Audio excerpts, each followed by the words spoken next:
Something to consider this morning as we continue in our series of messages, as we finish them up today, actually. Just talking about family issues. I recently thought about entitling this series of messages, All in the Family. But I thought maybe by just using that title, that would have maybe thrown back to some of those earlier episodes with Archie Bunker and Edith, and the meathead, you know. And I didn't want to have that thrown out in front of you as we look in light of God's Word.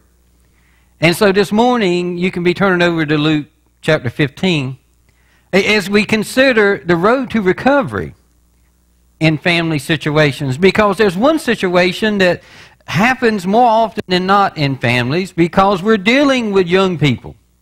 And when you deal with young people, there comes a time in their life, and it begins from the date of birth, where we're always wrestling and struggling with who's in control here. You know, when a child is first born, mom and dad are the ones that are in control. But it seems like shortly thereafter, mom and dad begin to lose control. I don't know if it happened in your family. I think it did in ours somewhere about week 1. You know, that first week, we determined when they ate and when they got changed and when they were supposed to hopefully sleep. But by the second week, it seemed like they determined when they were going to eat and when they were going to get their diaper changed and when they were going to sleep. And from then on, it's always been a constant power struggle. Who's in control here? And so as a result of that, sometimes we get off track. We lose our path. In other words, we get in a mess where we need to recover back to where we should be. And I think in this passage this morning, God's going to give us 3 stages in a typical child's rebellion, because sometimes we have children that rebel. That's just a part of life. You know? And so what we need to understand this morning is there's a typical pattern to it. We're going to look at 3 things, and my friend has showed up again. You know my Nat friend. I don't see how he can survive in here all that time. He's been in here now for weeks. He's on this ear, he's on that ear, he's in my eye. They smell good. Look with me as we consider the story of the prodigal son this morning. Luke chapter 15. We'll begin in verses 11 and 12. We'll walk our way through this passage today. There was a man who had 2 sons. The younger one said to his father, "Father, give me my share of the estate."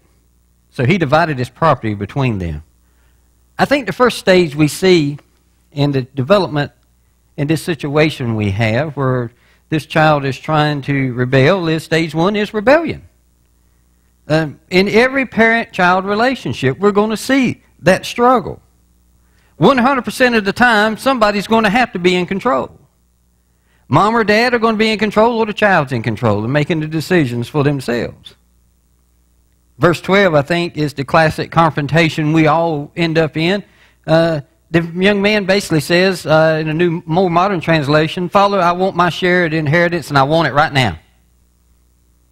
You know? And the father does something miraculous. He gives it to him. We'll see in just a moment.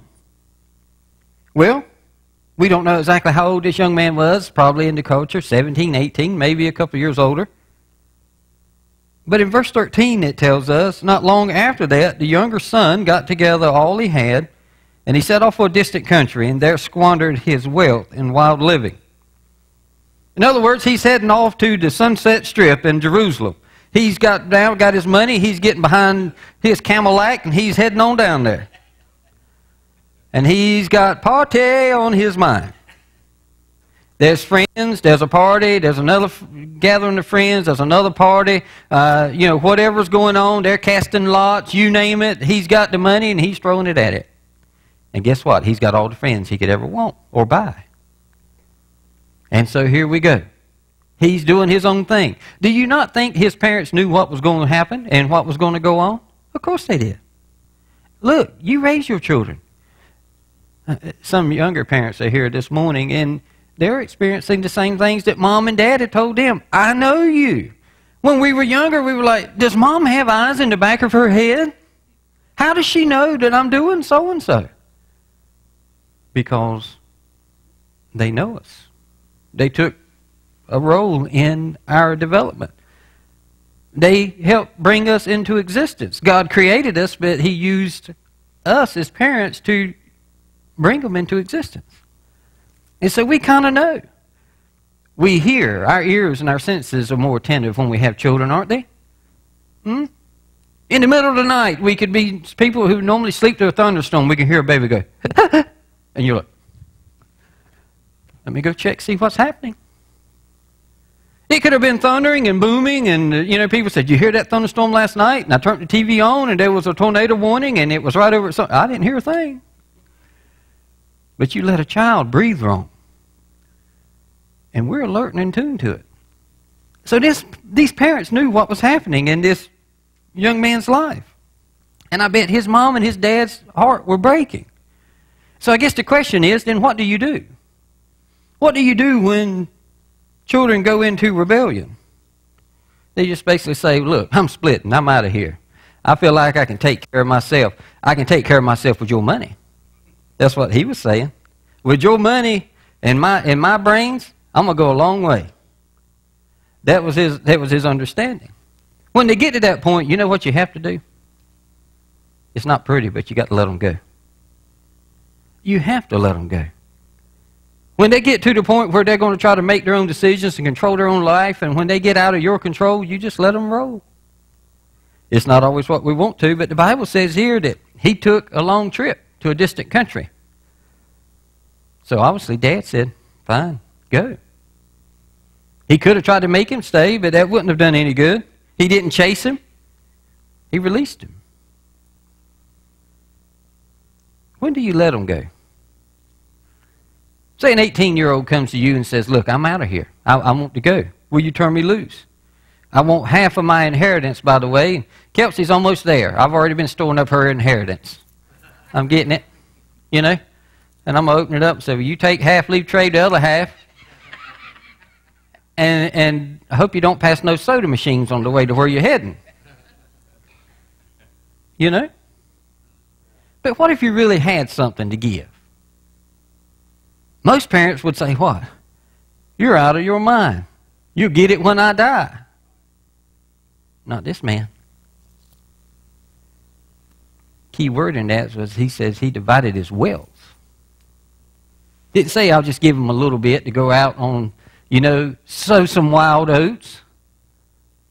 The Bible says that he had wealth. You have to let them go. I found that the tighter we hold on to our kids, the more they resist it and pull away. It's not always easy. And they'll keep on pulling until finally one day they're going to explode. They've got too many things going on in their life. Secondly, I think when they're in that rebellious stage, after you let them go, when they're old enough to do it, naturally if they're 10 years old, we're not talking about kids that young. We're talking about ones that are beginning to get out and they can care for themselves. It becomes down to when they're ready to go, are we ready to turn them loose?